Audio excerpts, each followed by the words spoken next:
To our fruit and veg garden in East Anglia. It's right at the end of Norfolk. We have an acre and about half of it is this back field. Here we come to our polytunnel, which we built as soon as we got here 5 years ago. It's an important part of growing.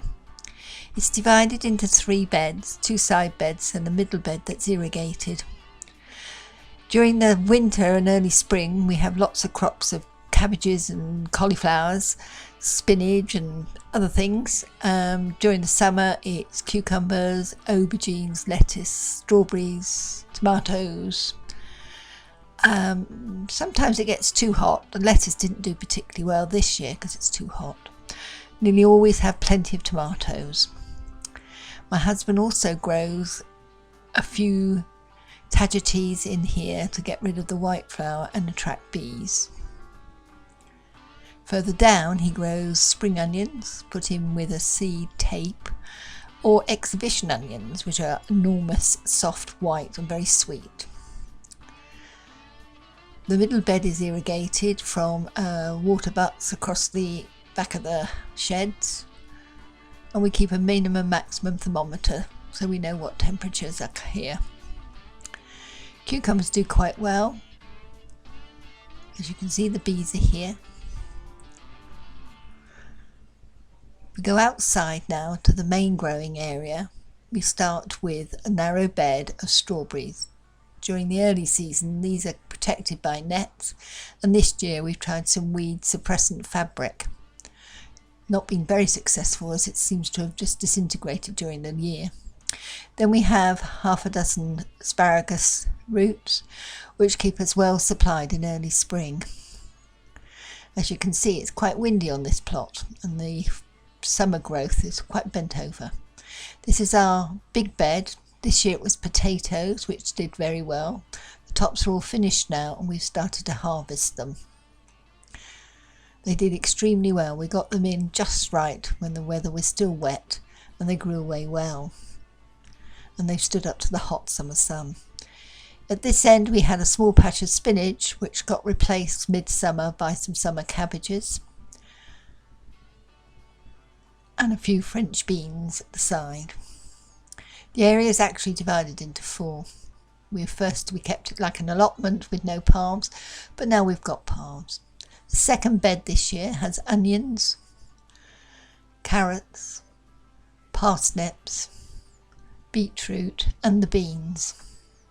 Unfortunately we have a lot of trouble with hares and they love our beetroot and will gnaw them off, and the carrots too. This patch originally had peas on it, but those are long finished and now there is compost ready to be spread in the autumn. A few sunflowers to cheer the place up. I don't keep the heads for very long, cut them off and have lots of smaller flowers to attract the bees. The wind does them no favour here. These are our runner beans. They've been terrible this year. They were too cold, too windy, too hot, too everything. They never reached the top of the piles properly. Still, there were plenty of flowers and we had a fair feed from them. You can see the extent of the wind even today on quite a mild day.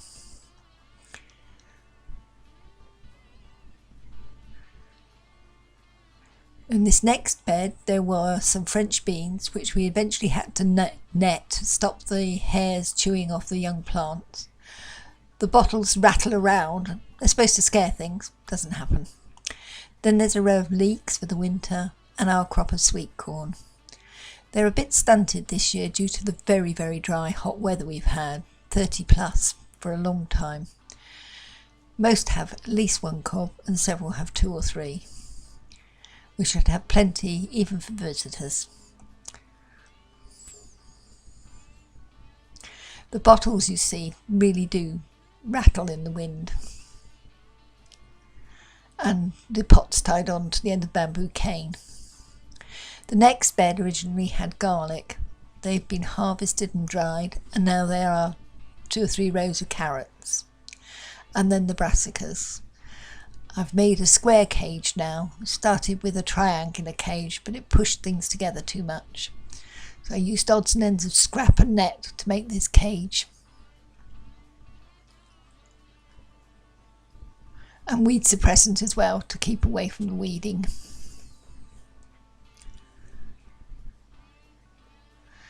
This end I didn't cage, thinking that the pigeons would just finish it off because it wasn't very good, but they hardly looked at it during the summer. The last narrow bed had a couple of courgettes. They didn't do awfully well this year. My husband can't help but just stick in the odd tomato. They never do very well outside though.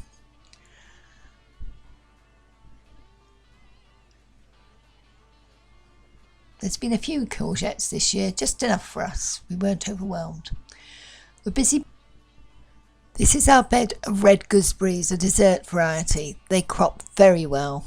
Our freezer is absolutely stuffed with them, and we have made wine with them before. Running up the field, we have a fruit bed with 3 blackcurrants that also crop well. This strawberry bed we've struggled with is overcome with gout grass. I think we'll probably give up.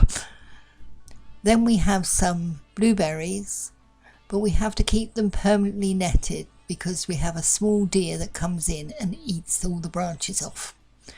Quite well cropped this year because we have kept it so well guarded. A couple of more gooseberries, one of which is green.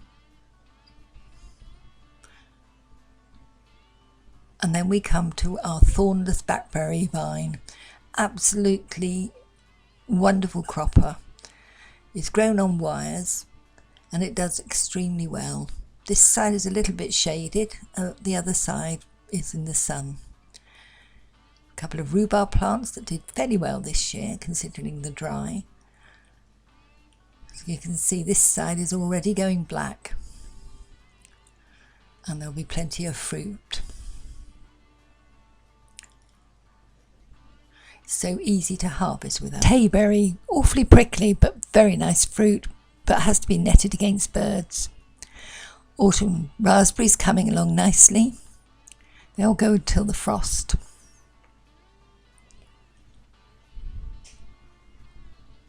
At the other end are the summer raspberries that didn't do too well this year, but plenty for us. I think they'll be better next year.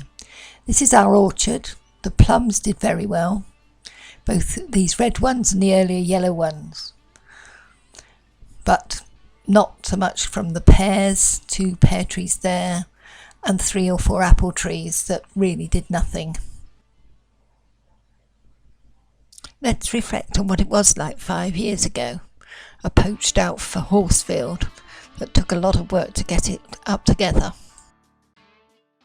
To show you more about our growing adventures in the near future.